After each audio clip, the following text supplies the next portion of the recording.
entre Quercy et Périgord, le château de Bonaguil a été bâti à la fin du XVe siècle par un seigneur mégalomane qui refusait le monde nouveau et la paix. Pour tout amateur du monde secret des châteaux forts, il est de loin le plus abouti. En lieu et place de cette forteresse orangée qu'est Bonaguil, se dressait à l'origine un simple rocher abritant une caverne, devenue tunnel.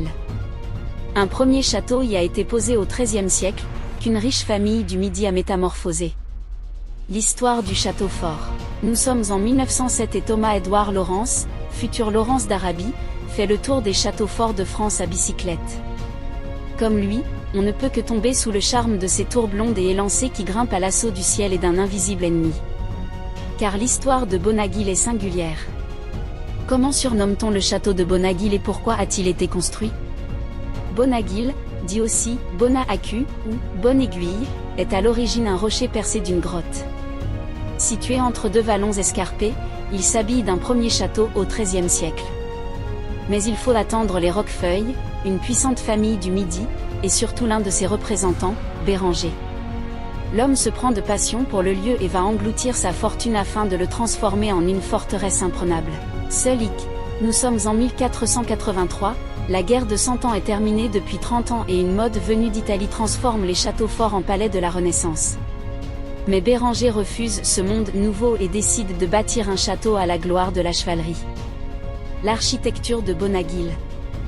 Juché sur son éperon rocheux, le château de Bonaguil domine le village et l'ensemble de la vallée. Il forme un ensemble, unique en Europe, aux proportions gigantesques et dans un état de conservation remarquable. 2 enceintes, 7 ponts-levis, 13 tours, il faudra 40 ans pour bâtir Bonaguil. De robustes remparts. En franchissant la Barbacane et la première enceinte, on s'imagine dans la peau d'un assaillant. Attention, il faut survivre aux tirs rasants des canonnières. Car si le château est anachronique, Béranger l'a fait équiper des dernières innovations en matière de défense. Les murailles comptent une centaine de meurtrières et d'archères qui éliminent tous les angles morts.